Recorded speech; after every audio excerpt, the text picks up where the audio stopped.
नमस्कार, स्वागत है आपका सिटी पोस्ट लाइव में। मैं हूं मुस्कान। इस वक्त की बड़ी और अहम खबर सामने आ रही है बिहार से, जहां महागठबंधन की अगली और 5वीं बैठक को लेकर तैयारियां तेज हो गई हैं।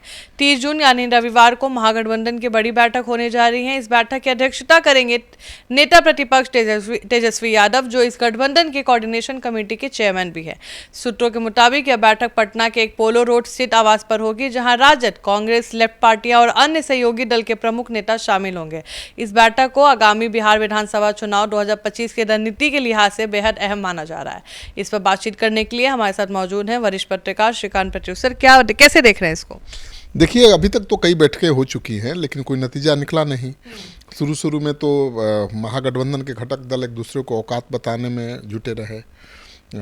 आपने देखा है कि जब सदाकत आश्रम में बैठक हुई तो तेजस्वी यादव लेट पहुँचे 1.5 घंटा। कांग्रेसियों को इंतज़ार करना पड़ा।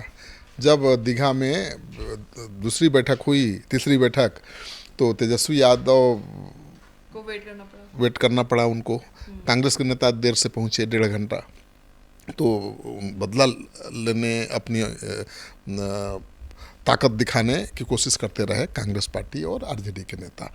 लेकिन अब धीरे धीरे संबंधों में जो कटुता थी खत्म हो रही है, बात आगे बढ़ रही है।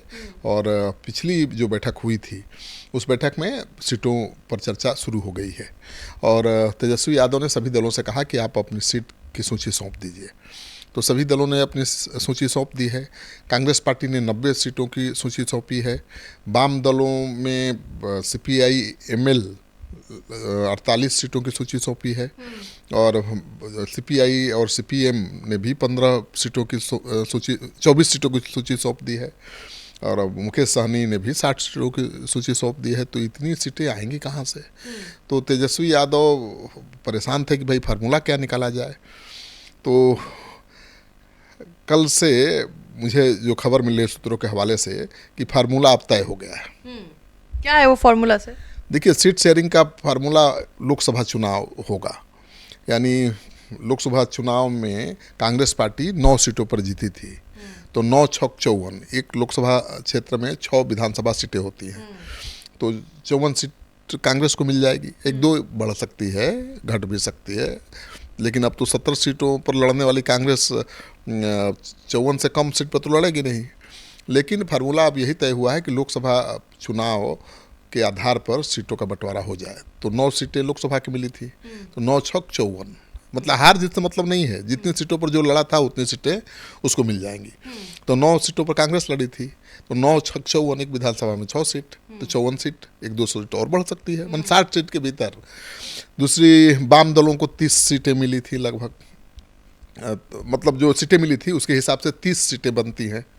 उसमें सीपीआई एमएल भी है, सीपीआई सीपीएम भी है, तो उनकी 30 सीटें बनती हैं। यानी 5 सीटों पर लड़े थे ये दल और 6-5 30, तो 30 सीटें उनको मिल जाएंगी। और मुकेश सहनी 3 सीटों पर लड़े थे, तो क्षत्रिय 18, तो 60 से 18। तो जो ये फार्मूला है बहुत मुझे लग रहा है कि बहुत लॉजिकल है, क्योंकि जितनी सीटों पर आप लोकसभा चुनाव लड़े उसी लोकसभा की विधानसभा सीटों पर आप चुनाव लड़े। बात कैसे बनेगी सर? मुकेश सहनी कहाँ 60 सीट का बात कर रहे हैं, उनको इतना कम मिला के रखिएगा। मुकेश सहनी 60 सीटों की बात इसलिए कर रहे हैं कि अभी उनकी बातचीत एनडीए के नेताओं से भी चल रही है। तो मतलब दोनों हाथ में बैलेंस लिए हुए हैं? नहीं, वो दोनों हाथ में लड्डू है उनका।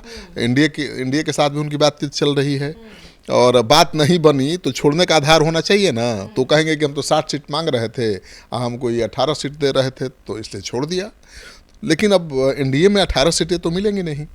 एनडीए में इनको 10 सीटें मिल सकती हैं, जैसा कि पिछली बार मिला था इनको, और इनको मंत्री बनाया जा सकता है, कैबिनेट मिनिस्टर बनाया जा सकता है, ये फ़ायदा होगा। तो मुकेश सहनी अभी बार्गेन कर रहे हैं, बीजेपी के साथ उनकी डील चल रही है। एनडीए की सीटें फाइनल नहीं हो रही हैं केवल मुकेश सहनी के कारण। जो सूत्र बता रहे हैं, एनडीए के एक नेता ने बताया कि एनडीए सीट शेयरिंग फाइनल नहीं कर रहा है केवल मुकेश सहनी के इंतजार में। तो मुकेश सहनी जैसे ही मान जाएंगे 10-11 सीट पर, तो एनडीए अपना अनाउंस कर देगा। तो एनडीए वेट कर रहा है मुकेश सहनी का, और मुकेश सहनी 60 सीटों की मांग कर रहे हैं, मतलब वो बहाना खोज रहे हैं। और तेजस्वी यादव का जो फार्मूला है उसके तहत 18 सीट मुश्किल से मिलेगा उनको, 3 सीटों पर लड़े थे। तो लोकसभा चुनाव में कौन कितना सीट जीता उसको आधार नहीं बनाया गया है, क्योंकि उसको आधार बनाया जाता तो तेजस्वी यादव को दिक्कत हो जाती। भाई जितनी सीटों पर जीते हैं आप, उतनी सीटों पर आप भी लड़िए, कहती कांग्रेस या सहयोगी दल। तो तेजस्वी यादव जितनी सीटों पर लड़े थे उसके हिसाब से 6 का गुना कर लीजिए तो 144-45 सीटें हो जाती हैं। तो जितनी सीटों पर पिछली बार लड़े थे उतनी सीटों पर वो इस बार भी लड़ेंगे। तो ये मुझे लगता है कि फाइनल फार्मूला है, और लेकिन मुहर लगेगी अगस्त के आखिरी महीने में। मतलब ये नहीं कभी लगा देगा, भागने का भी मौका तेजस्वी यादव नहीं देंगे। वो आखिरी क्षण में इसी फार्मूला को सामने रख देंगे, और कौन इनकार करेगा। भाई जितनी लोकसभा सीटों पर आप लड़े उतनी तो सीटें हम दे ही रहे हैं, और आरजेडी सबसे बड़ा दल है तो उसका हक तो बनता ही है कि ज़्यादा सीटों पर लड़े। क्योंकि देखिए अब ये लोग उदाहरण दे रहे हैं, मुकेश सहनी ने कहा कि नीतीश कुमार बीजेपी के साथ जितनी सीटों पर चुनाव लड़ रहे हैं उतनी ही सीटों पर तेजस्वी यादव को लड़ना चाहिए। लेकिन वो ये भूल रहे हैं कि नीतीश कुमार और की हैसियत और कांग्रेस पार्टी या दूसरे सहयोगी दलों की हैसियत में बहुत फर्क है। नीतीश कुमार बहुत बड़े नेता हैं और वो 100 सीटों पर लड़े थे आरजेडी के साथ।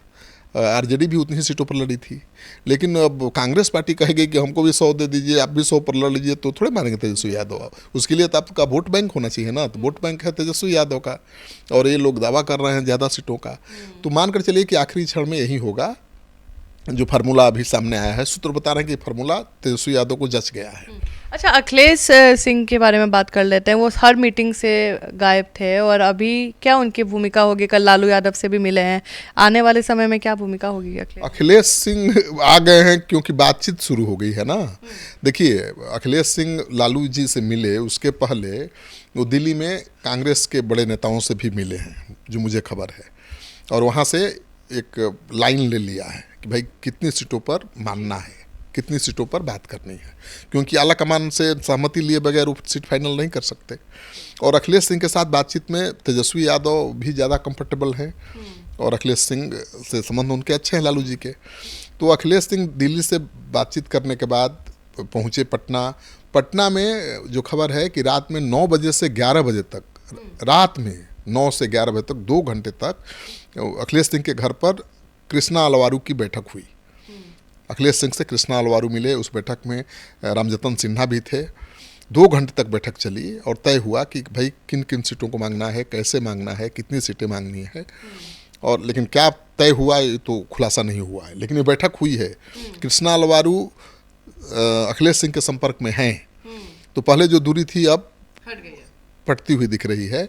अब उनको लग रहा है कि भाई बिना अखिलेश सिंह की बात बनेगी नहीं, क्योंकि अखिलेश सिंह के रिश्ते आरजेडी से बहुत अच्छे हैं, तो बहुत में हेल्प भी करते हैं बार्गेन करने में। बिल्कुल, तो बहुत सहजता के साथ डील फाइनल हो सकती है।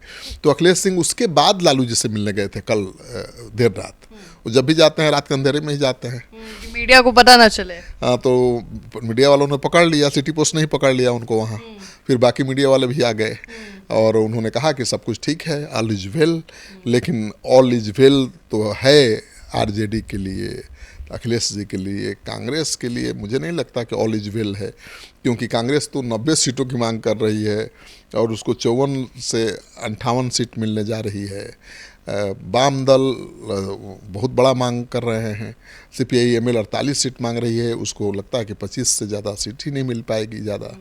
और जो CPI-CPM है उनको 4 से 5 से सीटें मिलेंगी। तो मुकेश सहनी क्या करेंगे अब उसी दिन पता चलेगा, जिस दिन तेजस्वी यादव इस फार्मूले के आधार पर सीट बंटवारे का ऐलान कर देंगे। तो मुझे लगता है कि मुकेश सहनी इंतज़ार कर रहे हैं, बीजेपी से डील हो रही है, अगर डील पक्की हो गई तो बीच में ही छोड़ के भागेंगे, बोलेंगे कि हम तो 60 सीट मांग रहे थे, ये तो हमको 18 सीट ऑफर कर रहे थे, क्यों रहेंगे। और वहाँ जाएंगे तो फायदा है, ये है कि मंत्री बन जाएंगे। तो बहुत कुछ होने वाला है, इंतज़ार करिए। हर खबर पर हमारी नज़र बनी हुई है और सूत्रों के जो इन्फॉर्मेशन है उसके आधार पर हमने आपको ये खबर दी है। ये नहीं है कि हम बात बना रहे हैं। तो अखिलेश सिंह एक्टिव हो गए हैं, सीट बंटवारे पर चर्चा तेज हो गई है। 30 तारीख को अहम बैठक है महागठबंधन की। इस बैठक में ये फार्मूला तेजस्वी यादव सहयोगी दलों के सामने रख सकते हैं और ज़्यादा संभावना है कि इसी फार्मूले पर सीट शेयरिंग फाइनल हो जाएगी। तो आप सुन रहे थे पूरे डिबेट को, और आप क्या सोचते हैं कमेंट सेक्शन में ज़रूर साझा करिएगा। तब तक के लिए बने रहे हमारे साथ। धन्यवाद।